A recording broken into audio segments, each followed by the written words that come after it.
Welcome to everyone, no matter where you are and when you're listening to this. This is the Healing of Creation, Wisdom from the Celtic Christ, Part 3. So let's begin with the opening prayer.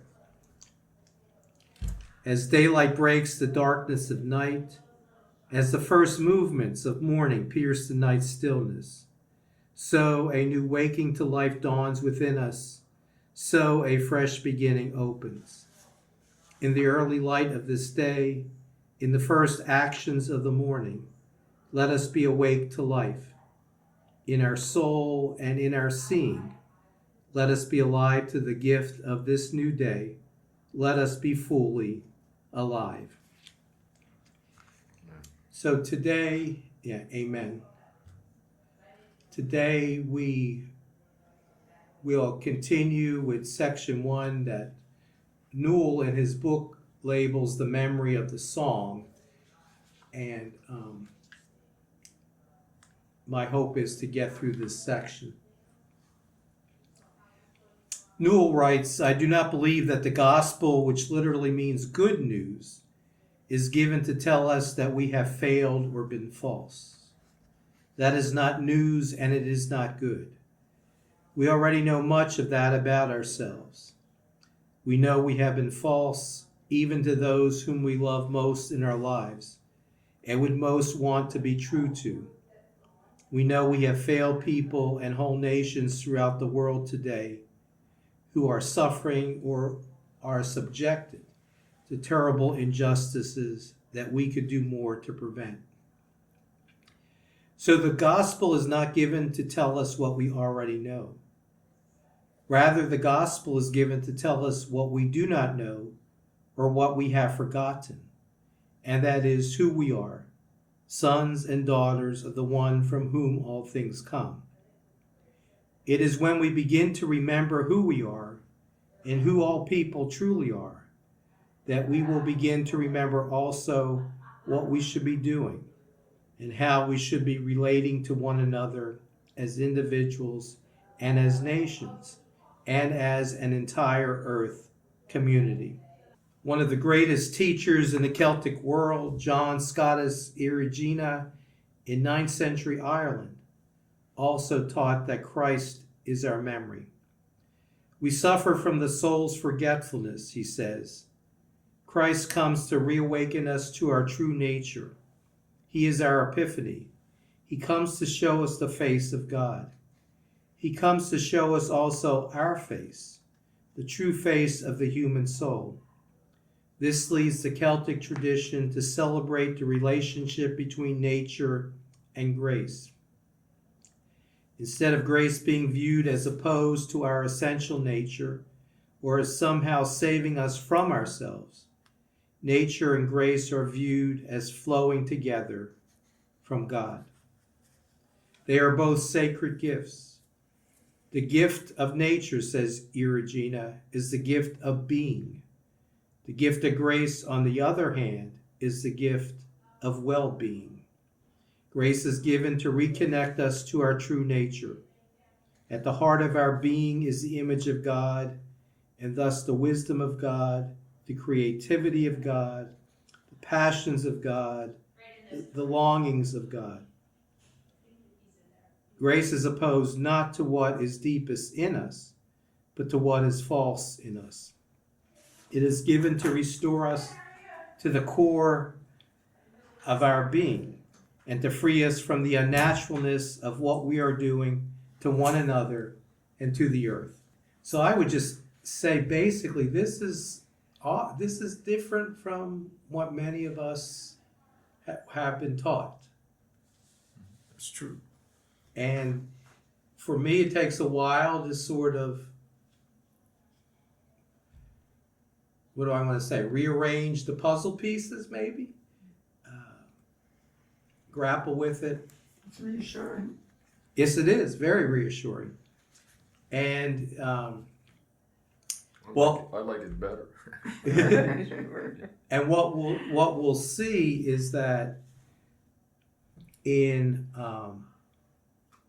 after we get back in October, this third Sunday, because we're going to skip two because of the gala and my being out. We'll be back in session October 20th. But what we're going to see is basically the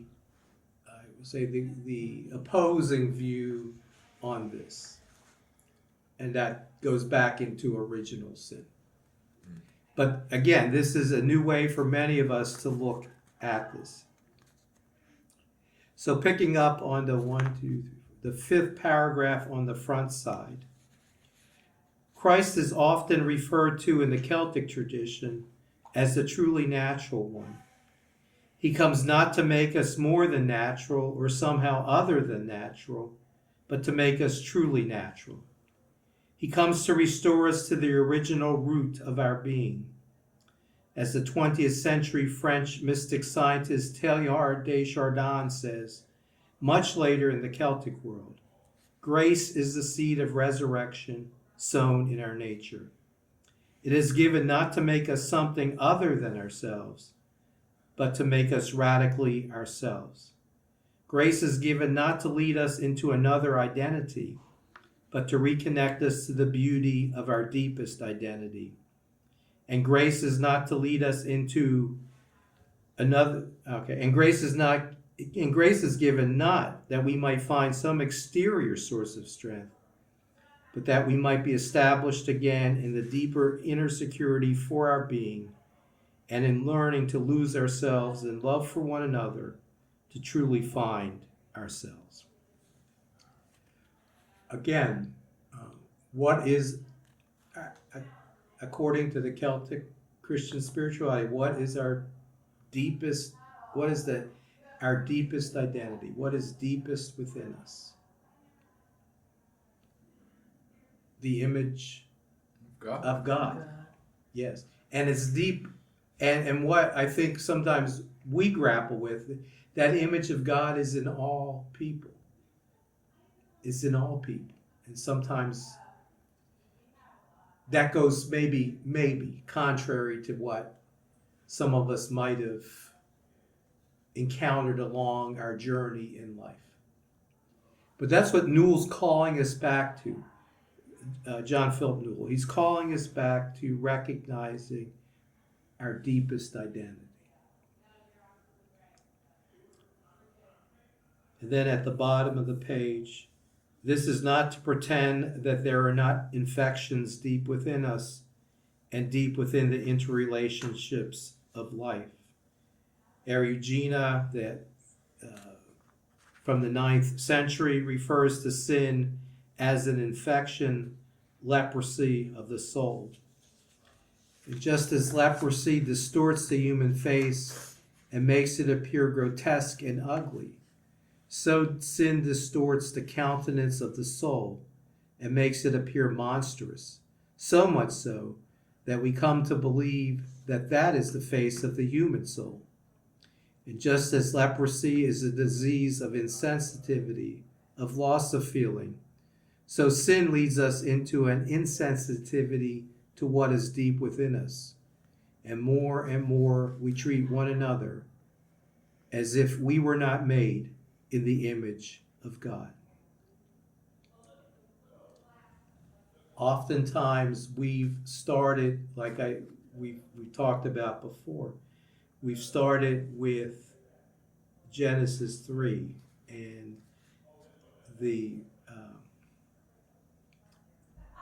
if you take the face of the human soul, that was our human soul, that our human soul was, what word do I want? Just monstrous, rotten, messed up. There you go. Instead of going back earlier in Genesis and realizing that what God created, everything was very good. And see, you see this same pattern flowing out of Celtic Christian spirituality, and it flows into what some are calling creation spirituality today. But it starts with the goodness of creation. Any thoughts on that? Well, I mean, the only thought I have is how did it get so funneled into where we are now? Yeah, and we'll talk about that more. It's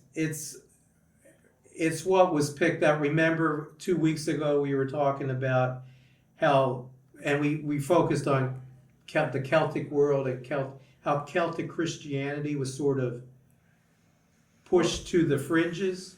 Well, not only that, it's like, this is all new stuff. It's like, how can that be? This is all new stuff. It's been around a long time. Oh, it's been around a very long time. But I've never been exposed to it. It's like brainwashing you. I hate to say it that way. Now's your opportunity, right? Well, that's why I appreciate getting another perspective. Yes. I think it's popping up everywhere, though, not just in Christianity. I mean, and Matthew Fox is going on, and I think Teilhard actually wanted to kind of go beyond Christianity. Yes. To something huge and planetary. Yes. So, but this has been around for not centuries, millenniums. But it was not and I'm being very simplistic here, it was not the teachings of the institutional church. And that's still true. And you're correct. But you see what, as Naomi has said, it's bubbling up because it comes from the grassroots. And it's been around forever. Continuing in that first full paragraph, Eriugena makes the point that in the gospel story, when Jesus heals the lepers, he does not give them new faces. Rather, he restores them to their true faces and to the freshness of their original countenances. Grace reconnects us to what is first and deepest in us. It restores us to the root of our well-being, which is deeper than the infections that threaten our minds and souls and relationships. When Eriugena and other Celtic teachers speak of Christ as our memory, as the one who leads us to our deepest identity, as the one who remembers the song of our beginnings, they are not ignoring the depth of sin's infections. They are not suggesting that our true self is just under the surface of a film of falseness, easily recovered, or that the harmony deep within all things can be recaptured with just a bit of fine-tuning. The infections within the human soul are chronic. There are diseases of greed and limited self-interest among us as individuals and as nations that are ageless. So much so that we can hardly imagine what the true harmony of the earth sounds like. These are not superficial infections. They are tangled in the very roots of our being.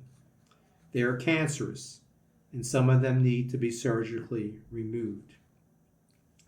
Eriugena may well have believed literally in a personal presence and source of evil named Satan, as did most of the medieval world, whether Celtic or imperial. Most significantly, however, he is inviting us to be aware of our own capacity for falseness and the potential for distortion in everything that has been created. But most important of all, he is recalling us to our deepest identity as born of light. We become sinful to the extent that we are not being truly ourselves. We become false to the extent that we are not living from the true root of our being. And Eriugena is pointing also to the path of healing and transformation. Again, going back to the root of our true being. And it seems to me, though, there's also a danger in that of going too far, that sort of whatever, somehow I can't think of the contemporary sayings, but sort of whatever you want is what matters. Right. That you can't become too selfish about it. We find new beginnings not by looking away from the conflicting energies that stir within us, but by looking within them for the sacred origin of life and desire. In the midst of confusions and struggles in our lives, we are being invited to search deeper than the shadows for the light of our beginnings. It is also the light of our true end. We are invited to hear the ancient song again. The more we become reacquainted with its music, the more we will come to know the deepest notes within us and between us in our world are not discord. They form an ancient harmony. Again, John Philip Newell in the book Christ of the Celts is tying us back to that heading that he gave to this section, the memory of the song. And it's a song that he talks about recalling, if you were to look in his book. Again, I'm just trying to pick highlights from him to go through Celtic Christian spirituality or take a different take or a more in-depth look at Celtic Christian spirituality. Well, the challenge also is not just within ourselves, but to try and see this in the other. In what? In the other. And that's to me is a bigger challenge. Huge. Oh, I agree. I agree. It's hard enough to see it yourself, let alone somebody you dislike. Right. For whatever reason. And I think we're battered by our culture to be shallow and not to look at things. And Well, that's sort of what the media does. I mean, Yes. all the platforms do. I mean, people spouting off all these whatever they're Advertising. spouting off. I mean, Yeah. Right, and you find so often today, at least again, my opinion, that people are very quick to spout off without even thinking about. Well, I don't think it's today. I think it's always been there. I just think it's easily accessible now. You can put it out there anonymously. But if you go back to the Vietnam War, the civil rights, the Civil War, all the way back even to the beginning of the Republic, where there were loyalists versus the independent-minded colonists. So I don't think it's any different than it ever been. But it's just, it's in your face. If you choose to make it, I don't have any of the platforms, so I don't see it. And so I'm in some kind of ignorant bliss. But anyway, How nice. I have no Bliss. desire to. I don't care what anonymous people have to say, quite frankly. If you can't document what you're talking about, then I have no interest in what you have to say. But there are more outlets and they're Well, that's. more I think that's. constant. And that's I think it's very constant. That's the Yeah, difference. Yeah. and you worry about young people. I do think that's the difference. Well, you have to ground people. You know, if they're grounded, you know, like I think about my children. I mean, if you give them the base, they can. I think give them more credit than that. Yeah, I can speak. I mean, for my daughter, who's in her early 30s, but, you know, it amazes us, my wife Kathy and myself, that she'll come up, she'll just, you know, catch some of this stuff and say, you know, just point it out, and no prompting from us, but just, I would just think, I mean, I'm pleased that she can critically look at things. I think if they were raised that way, it's there. It's there. You got to give them more credit than that. I don't think everybody knows everybody, so let's just go around. Just first names. I'm Joe and Terry. Naomi. Bob. Beverly. Beverly. Great. Okay. All right. And I wanted Beverly to give you. Yes. This is I've seen it online, but that I haven't wrote had a chance to before. catch up. And I've been That out of was town. a precursor to kindling the Celtic spirit. And then here's part 1, Wisdom from the Celtic Christ. Okay. And then part 2, Wisdom from the Celtic Christ. And then today is part 3. And is it Wisdom. recommended to get this book? You don't have to get it, but I'm using it. I have one of his prayer books. Yes. From John Philip Newell. Yes. And I love it. Yes. It's a daily morning. And if you look at the Kindling the Celtic Spirit, if you, I have references at the bottom, so Okay. they're,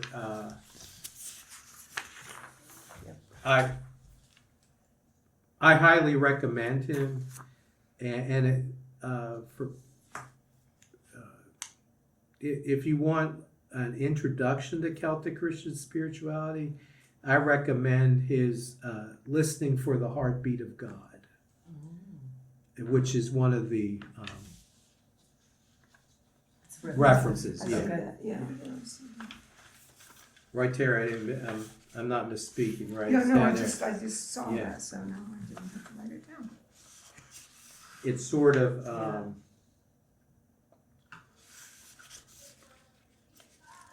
lays it out in a sort of in a historical framework also, which I find very helpful.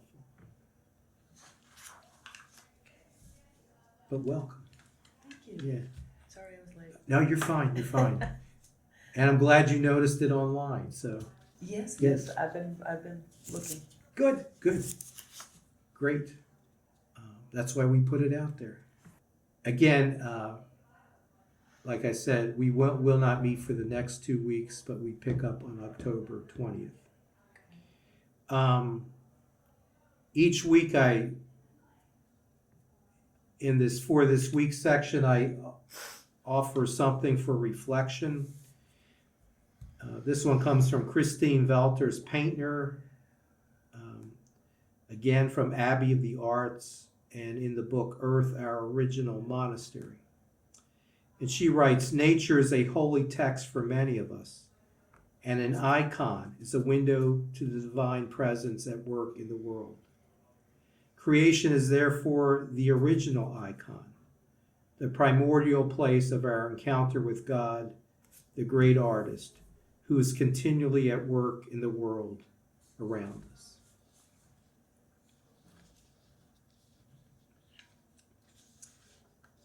Any other thoughts today? Comments? And as an invitation to our virtual participants, discussion and comments are very much encouraged and welcomed. And online discussions can be held in the comments section in the upcoming post on social media. Something that leapt Yes. out at me, it says some of these things need to be surgically removed. Yeah. And I wonder what he thinks that would Well- involve.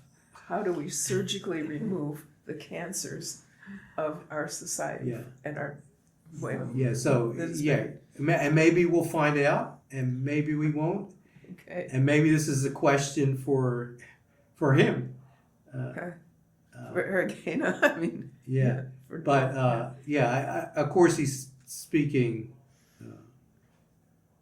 figuratively there in a Yes, sense, but But what does he mean? What does he mean, right? Yeah. And it's suddenly much stronger and almost more violent, it's been sort of this Yes, pleasant river of yes. You just can't look at the affirmation. beauty of the world. Right. You have to do something Do surgical. something, well, right, and I mean, we're called to do something. Yes. There is contemplation, but contemplation then leads to action. Silence in the face of media Yeah, and all that, yes, Well, I which think is not prevalent in our society at all. when he says they're cancerous, it means they're spreading. They're tangled in the roots of our very being. yes. And spreading. It's Scary. gotta, Yes, very, it's very. gotta be lopped off, stopped. Yes, that's right. Yeah. Well, that was sort of my Richard Rohr reading today, where this is from a week ago, where he was talking about contemplation is fine, but if you're worried about how the practice is and am I doing it right and getting hung up on In that the method. part of it without Yeah. going beyond that, you're missing the point. That's what I took out of what he's saying. And he had I think it was Friday, very excellent at least for me, it hit me about finding time for the contemplative piece, but also not beating ourselves up over not having as much time as we Right. would like. Yeah, don't get That me- was Friday from this past week. Yeah, well, I'm a week behind. So. Okay, Bob, you gotta get with it. Yeah, but no, last week he did talk about, a number of people talked about contemplation and action, but he, the one from, I believe it was last Sunday, about not getting hung up in methods. Yeah, that's not the point. That's not the point. Let's use the closing prayer. The strength of the rising sun, the strength of the swelling sea, the strength of the high mountains, the strength of fertile plains, the strength of the everlasting river flowing in us and through us this day, the strength of the river of God flowing in us and through us this day. May the light of God illumine the heart of my soul. May the flame of Christ kindle me to love. And may the fire of the Spirit free me to live this day, tonight, and forever. Amen. Thank you. Yeah. And I did like in your sermon the little escalator analogy, going up or going down. Which way are you going? I like that. Right. That was very thought provoking. Well, thank you. And sort of this idea that it was that moment when you cross the person. Yeah, but see, it leads your mind and soul to further explanation. Yeah. But it's harder to get off an escalator than a stairs. I mean, if you try to go the other way. That's right. Yeah. You get caught. If we were younger, I remember some of us hopping them. Yeah. Kids like to do that, I think. Yeah. So anyhow, thank you, folks. Thank you. Thank you. Thank you, everybody. And we'll see you in how many weeks? I guess Couple 3, weeks. basically, right? And I think I'm out of town. How long does this go? I mean, when's the? I'll go to like mid-December. Oh, good, okay. Yeah, I'll Because I I'll think keep I'm it. gonna miss the 20th, That's but fine. I'll catch it online. Yeah, it'll be online, and Yeah. Okay. of course, then I always have the handouts here. Okay, Thank you. It's good to have you. thank you.